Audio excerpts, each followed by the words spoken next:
ಆಯೋಗದೊಂದಿಗೆ ಸೇರಿ ಕೇಂದ್ರ ಸರ್ಕಾರ ಯಾವ ರೀತಿಯಲ್ಲಿ ಮತಗಳ್ಳತನ ಮಾಡ್ತಾ ಇದೆ ಅನ್ನೋದನ್ನ ತಾವು ಮನಗಂಡಬೇಕು.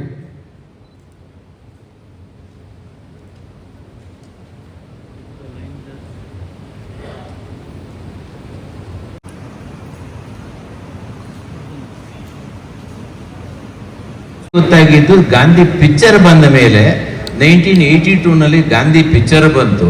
ಆಮೇಲೆ ಜಗತ್ತಿಗೆ ಗಾಂಧಿ ಗೊತ್ತಾದಂತ ನಮ್ಮ ಪ್ರಧಾನಿಗೆ ಏನು ಹೇಳ್ಬೋದು, ಇನ್ನೊಂದು 2 ಗ್ರಾಜುಯೇಷನ್ ಕೊಡೋದು ಒಳ್ಳೇದು. BJP ಅವರು ಗಿಫ್ಟ್ ಕೊಡೋದು ಒಳ್ಳೇದು. ಯೋಚನೆ ಮಾಡಿ, ಗಾಂಧಿ ಯಾರನ್ನ ಹೇಗೆ ಇಂಪ್ಯಾಕ್ಟ್ ಮಾಡ್ದ ಅಂತ ಹೇಳಿದ್ರೆ 1918ನೇ ಇಸ್ವಿಯಲ್ಲಿ ಹುಟ್ಟಿರ್ತಕ್ಕಂಥ ನೆಲ್ಸನ್ ಮಂಡೇಲಾ, 18ರಲ್ಲಿ ಹುಟ್ಟಿರ್ತಕ್ಕಂಥ ನೆಲ್ಸನ್ ಮಂಡೇಲಾ 27 ವರ್ಷ ಜೈಲಲ್ಲಿ ಇರ್ತಾನೆ ಸೌತ್ ಆಫ್ರಿಕಾದಲ್ಲಿ.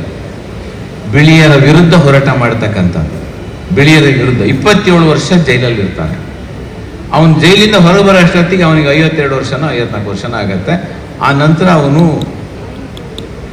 ಪ್ರೆಸಿಡೆಂಟು ಆಗ್ತಾನೆ, ಅಲ್ಲಿ ಆಡಳಿತಗಾರನೂ ಆಗ್ತಾನೆ. ನೆಲ್ಸನ್ ಮಂಡೇಲಾಗೆ ಮಾಧ್ಯಮದ ಮಿತ್ರರು ಒಂದು ಪ್ರಶ್ನೆ ಕೇಳ್ತಾರೆ, 27 ವರ್ಷ ಜೈಲಲ್ಲಿ ಇದ್ದು ಹೊರಗೆ ಬಂದು ಮತ್ತು ನೀವು ಅಹಿಂಸೆ ಬಗ್ಗೆ ಮಾತಾಡ್ತೀರಿ ಅಂತ ಹೇಳಿದ್ರೆ ಏನು ನಿಮಗೆ ಕಾರಣ ಏನು ಅಂದ್ರೆ ಅವ್ರು ಹೇಳೋ ಉತ್ತರ ಏನು ಗೊತ್ತಾ? ಗಾಂಧಿ ನನ್ನ ಹೃದಯದಲ್ಲಿ ಕೂತಿದ್ದಾನೆ. ದ್ವೇಷದಿಂದ ಹಿಂಸೆಯ ಮೂಲಕ ನಾವು ಏನನ್ನೂ ಪಡಿಬಾರದು ಅಂತಕ್ಕಂಥ ಗಾಂಧಿಯ ವಿವೇಕ ಏನಿದೆ ಅದು ನನ್ನ ಹೃದಯದಲ್ಲಿ ಕೂಳ್ತಿದೆ. ನಮಗೆ ಪ್ರೈಮರಿಯಿಂದನೂ ಗಾಂಧಿ ಪಿಕ್ಚರ್ ನೋಡಿದ್ವಿ, ಗಾಂಧಿ ಪಿಕ್ಚರ್ ಪುಸ್ತಕದಲ್ಲಿ ನೋಡಿದ್ದೀವಿ. ಮೋದಿ ಓದಲಿಲ್ವಾ ಏನೋ ಗೊತ್ತಾಗಿಲ್ಲ ನನಗೆ. ಇದು ಗಾಂಧಿಯ ಅಷ್ಟಕ್ಕೆ ಮಾತ್ರ ನಿಲ್ಲಿಲ್ಲ.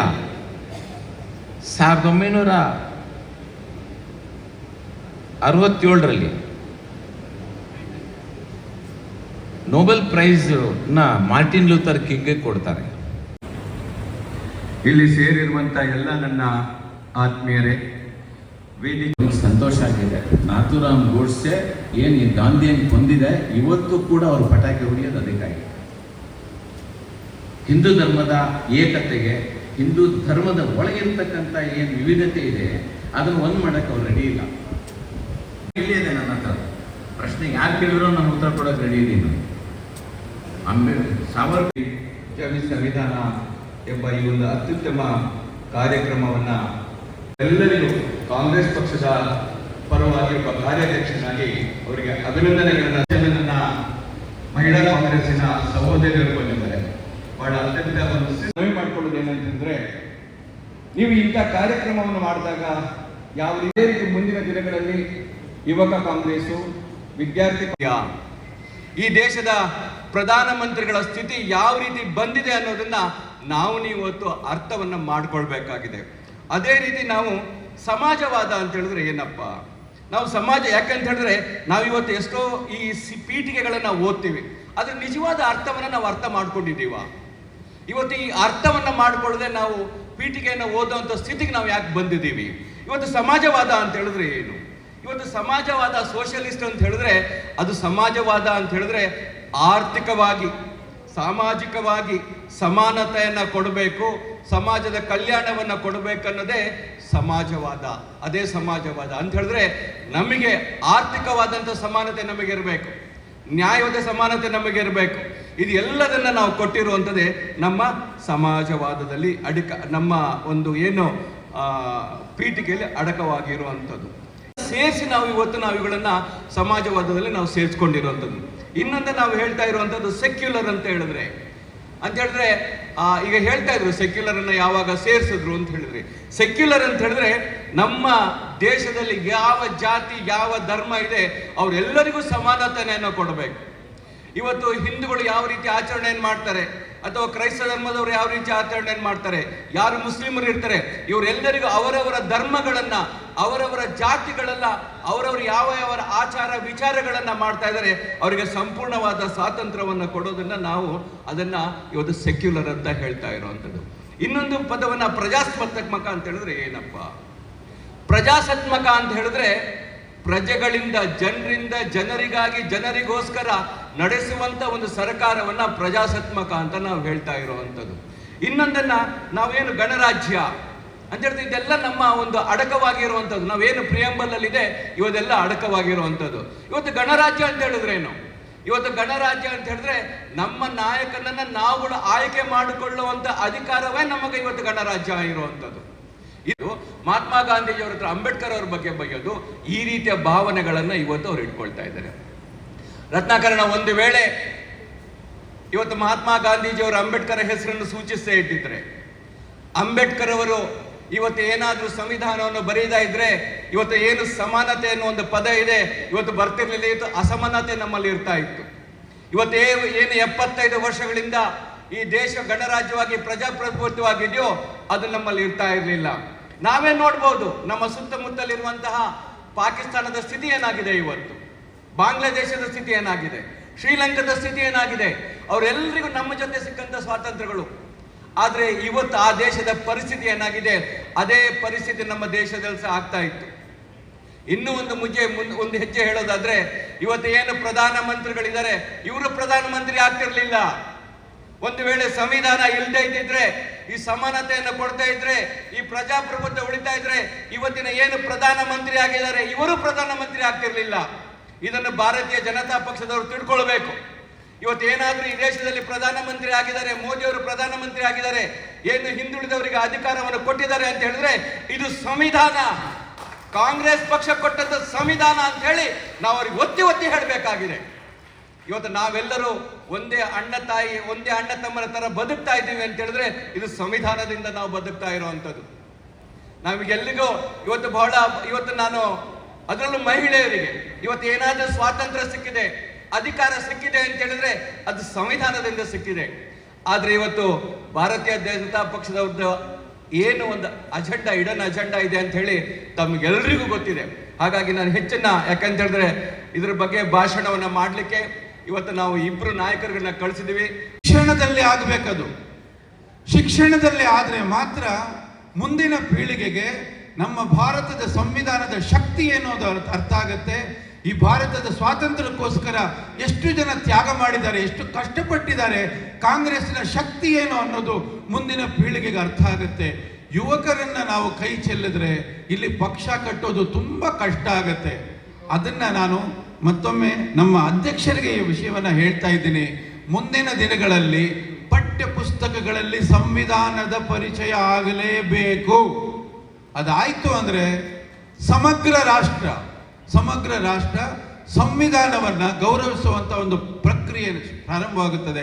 ಅದು ಕರ್ನಾಟಕದಿಂದ ಪ್ರಾರಂಭವಾಗಲಿ ಅನ್ನೋದು ನನ್ನ ಆಸೆ. ಹಾಗಾಗಿ ಅಂದ್ರೆ ಬಹಳಷ್ಟು ಜನ ವೇದಿಕೆಗಳ ಮೇಲೆ ಬಹಳ ಜೋರಾಗಿ ಮಾತಾಡ್ತಿರ್ತಾರೆ, ಕಾಂಗ್ರೆಸ್ ಮುಕ್ತ ಭಾರತವನ್ನ ಮಾಡ್ತೀವಿ ಅಂತ ಹೇಳಿ. ಕಾಂಗ್ರೆಸ್ ಮುಕ್ತ ಭಾರತವನ್ನ ಮಾಡೋಕ್ ಸಾಧ್ಯನಾ? ಕಾಂಗ್ರೆಸ್ ಅಂದ್ರೆ ಅದೇನು ಪಕ್ಷನ? ಅದು ಅಲ್ಲ, ಸಮಗ್ರ ಭಾರತದ ಒಂದು ದೊಡ್ಡ ಶಕ್ತಿ. ಅದು ಬಹಳ ದೊಡ್ಡ ಶಕ್ತಿ. ಅದು ಸ್ವಾರ್ಥಕ್ಕೋಸ್ಕರ ಬಂದ ಪಕ್ಷಗಳು ಇವತ್ತಿರೋದೆಲ್ಲ ಪಕ್ಷಗಳು ಸ್ವಾತಂತ್ರ್ಯಕ್ಕೋಸ್ಕರವೇ ಹುಟ್ಟುಕೊಂಡಂತ ಪಕ್ಷ ಅದು ಕಾಂಗ್ರೆಸ್ ಪಕ್ಷ. ನೀವು ಅದನ್ನ ನಾಶ ಮಾಡೋಕ್ ಸಾಧ್ಯನೇ ಇಲ್ಲ.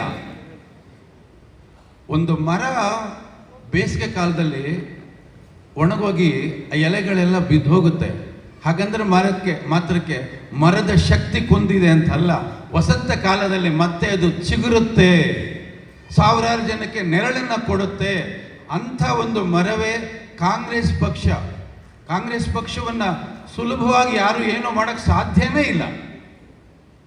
ನೀವು ನಾಶ ಮಾಡಬೇಕು ಅಂದ್ರೆ ಬಡದಾಡಿ ನೋಡೋಣ, ಹೋರಾಡಿ ಗೆಲ್ಲಬೇಕು. ಅದು ನಿಜವಾದ ನಿಮ್ಮ ಶಕ್ತಿ. ಹಾಗಾಗಿ ಕಾಂಗ್ರೆಸ್ ಇತಿಹಾಸದಲ್ಲಿ ನೀವಿವತ್ತು ಆಡಳಿತಕ್ಕೆ ಬಂದಿದ್ದೀರಿ. ಆದರೆ ನೀವು ಆಡಳಿತಕ್ಕೆ ಬರೋವರೆಗೂ ಇಲ್ಲಿ ಆಡಳಿತ ನಡೆಸಿದ್ದು, ಅಭಿವೃದ್ಧಿ ಮಾಡಿದ್ದು, ಎಲ್ಲ ಸುಖಗಳನ್ನು ಕೊಟ್ಟಿದ್ದು ಕಾಂಗ್ರೆಸ್ ಪಕ್ಷ. ಒಂದು ಸುಂದರವಾದ ಮನೆಗೆ ಬೋರ್ಡ್ ಹಾಕೊಂಡು ಇವತ್ತು ಅದು ನಮ್ಮ ಮನೆ ಅಂತ ನೀವು ಹೇಳ್ತಾ ಇದ್ದೀರಿ. ಆ ಮನೆ ಕಟ್ಟೋದಕ್ಕೆ ಕಾಂಗ್ರೆಸ್ ಪಕ್ಷ ಎಷ್ಟು ಕಷ್ಟಪಟ್ಟಿದೆ. ಸ್ವಾತಂತ್ರ್ಯ ಬಂದಾಗ ನಮ್ಮ ದೇಶದ ಪರಿಸ್ಥಿತಿ ಹೇಗಿತ್ತು? ನಮಗೆ ತುತ್ತು ಅನ್ನಕ್ಕೂ ಕಷ್ಟ ಇತ್ತು. ಆ ರೀತಿ ಇದ್ದಂಥ ಒಂದು ದೇಶವನ್ನು ಇವತ್ತು ಅಂದರೆ ನೀವು ಬರೋವರೆಗೂ ಎಷ್ಟು ಎಷ್ಟು ಶಕ್ತಿಯಾಗಿ ಬೆಳೆಯೋದಕ್ಕೆ ಎಷ್ಟು ಜನ ಇದಕ್ಕೆ ಹೋರಾಟ ಮಾಡಿದ್ದಾರೆ, ಎಷ್ಟು ಜನ ಶ್ರಮ ಪಟ್ಟಿದ್ದಾರೆ, ಎಷ್ಟು ತ್ಯಾಗ ಬಲಿದಾನಗಳು ಇಲ್ಲಿ ಆಗಿದೆ. ಅವೆಲ್ಲವನ್ನು ನಾವು ಸ್ಮರಣೆ ಮಾಡಿಕೊಳ್ಬೇಕು. ಮುಖ್ಯವಾಗಿ ಕಾಂಗ್ರೆಸ್ ಪಕ್ಷದವರು ನಮ್ಮ ಇತಿಹಾಸವನ್ನು ಮೊದಲು ತಿಳ್ಕೊಳ್ಬೇಕು. ಇತಿಹಾಸವನ್ನು ತಿಳ್ಕೊಳ್ಳದೆ ಹೋದರೆ ಪಕ್ಷದಲ್ಲಿ ಕೆಲಸ ಮಾಡೋದಕ್ಕೆ ಕಷ್ಟ ಆಗತ್ತೆ. ಇವತ್ತು ನಮ್ಮ ಸರ್ಕಾರದ ಕಾರ್ಯಕ್ರಮಗಳು, ಎಷ್ಟೊಂದು ಕಾರ್ಯಕ್ರಮಗಳಿದೆ. ನಮ್ಮ ಗ್ಯಾರಂಟಿ ಯೋಜನೆಗಳನ್ನು ಮನೆ ಮನೆಗೆ ತಗೊಂಡೋಗಿ ತಲುಪಿಸೋದ್ರ ಜೊತೆಯಲ್ಲಿ ಸರ್ಕಾರದ ಕಾರ್ಯಕ್ರಮಗಳನ್ನು ತಲುಪಿಸೋದ್ರ ಜೊತೆಯಲ್ಲಿ ಕಾಂಗ್ರೆಸ್ನ ಇತಿಹಾಸವನ್ನು ಜನಗಳಿಗೆ ತಿಳಿಸ್ಬೇಕು. ಹೇಗೆ ನಮ್ಮನ್ನು ಮುಟ್ಟಾಡ್ರನ್ ಮಾಡ್ತಿದ್ದಾರೆ ಎಲ್ಲರೂ ಕೂಡ. ಇಂದಿನ ಯುವ ಪೀಳಿಗೆನ ದಾರಿ ತಪ್ಪಿಸುವಂತ ಕೆಲಸ ಮಾಡ್ತಿದ್ದಾರೆ. ಯುವ ಪೀಳಿಗೆಗೆ ಅವರಿಗೆ ಸರಿಯಾದ ರೀತಿಯಲ್ಲಿ ಮಾರ್ಗದರ್ಶನ ಕೊಡುವಂತ ಕೆಲಸ ಕಾಂಗ್ರೆಸ್ನ ಪ್ರತಿಯೊಬ್ಬ ಕಾರ್ಯಕರ್ತರು ಮಾಡಬೇಕು. ಸಂವಿಧಾನದ ಚೌಕಟ್ಟಿನಿಂದ ಹೊರಗಡೆ ಬರೋದೇ ಇಲ್ಲ. ಯಾರು ಮತಗಳ್ಳತನ ಮಾಡ್ತಾರೋ ಅವ್ರ ಕೈಯಲ್ಲಿ ಪ್ರಮಾಣ ಮಾಡಿಸ್ಬೇಕು. ಇದನ್ನ ಯಾರು ಮತಗಳ್ಳತನ ಮಾಡ್ತಾರೋ ಅವ್ರ ಕೈಯಲ್ಲಿ ಪ್ರಮಾಣ ಮಾಡಿಸಿ. ಯಾಕೆಂದ್ರೆ ಅವರಿಗೆ ಮಾನ ಮರ್ಯಾದೆ ಇರೋದಿಲ್ಲ ಅಲ್ವೇ. ನೇರವಾಗಿ ಯುದ್ಧ ಮಾಡೋವನ್ನ ಯೋಧ ಅಂತೀವಿ, ಬೆನ್ನಿಂದೆ ಚೂರಿ ಹಾಕೋವನ್ನ ಏನಂತ ಹೇಳ್ತೀವಿ ನಾವು? ಹೇಡಿ ಅಂತ ಹೇಳ್ತೀವಿ. ನನ್ನ ಪಕ್ಕದಲ್ಲಿ ಇಲ್ಲಿನ ನಿಮ್ಮದೇ ಅಭ್ಯರ್ಥಿಯಾದ ಪ್ರಸನ್ನ ಅವರು ಕೂತ್ಕೊಂಡಿದ್ರು. ನಾನಿಲ್ಲಿ ಸೋತಿದ್ದೀನಿ ಸರ್ ಅಂತ. ನೀವು ಸೋತಿದ್ದೀರಾ ಅಥವಾ ಸೋಲ್ಸಿದ್ದೀರಾ ಅಂತ ಕೇಳಕ್ಕೆ ಇಷ್ಟಪಟ್ಟೆ ಅವ್ರನ್ನ. ಸೋಲೋದಕ್ಕೂ ಸೋಲ್ಸೋದಕ್ಕೂ ವ್ಯತ್ಯಾಸ ಇದೆ. ಒಬ್ಬ ವೀರ ಎದುರುಗಡೆ ಬಂದು ಯುದ್ಧ ಮಾಡಿದ್ರೆ ಅದು ಸೋಲು. ನಮ್ಮ ಶಕ್ತಿ ಅವನ ಮುಂದೆ ಪ್ರದರ್ಶನ ಆಗಿ ನಾನು ಸೋತಾಗ ನನಗದು ಸಮಾಧಾನ. ಆದರೆ ನಾನು ಮುಂದೆ ನೋಡ್ತಿದ್ದಾಗ ಹಿಂದಿಂದ ನನ್ನ ಬೆನ್ನ ಮೇಲೆ ಚೂರಿ ಹಾಕೋದಿದೆಯಲ್ಲ, ಅದು ಸೋಲಿಸೋದು, ಹೇಡಿತನ. ನೀವು ಸೋತಿದ್ದೀರಂತ ಸುಮ್ಮನೆ ಕೂತ್ಕೋಬೇಡಿ. ಇನ್ನು 2.5 ವರ್ಷ ಇದೆ, ಇಲ್ಲಿ ಚುನಾವಣೆ ನಡೆಯುತ್ತೆ. ಈಗಲಿಂದ ಶುರು ಮಾಡಿ ಬೂತ್ ಮಟ್ಟಕ್ಕೆ ಹೋಗಿ ನೀವು ಎಲ್ಲಿ ಮತಗಳು ಮಿಸ್ ಆಗಿದೆ, ಕಾಂಗ್ರೆಸ್ ಮತ ಎಷ್ಟು ಮತಗಳು ಅವ್ರಿಗೆ ಹೋಗಿ ಸೇರ್ಕೊಂಡಿದೆ ಅದನ್ನು ಕಂಡುಹಿಡಿಯಿರಿ. ಯಾತಕ್ಕೆ ಸೇರ್ಕೊಂಡಿದೆ? ಎಲ್ಲಾದರೂ ನಮ್ಮ ತಪ್ಪು ನಡೆದಿದೆಯಾ?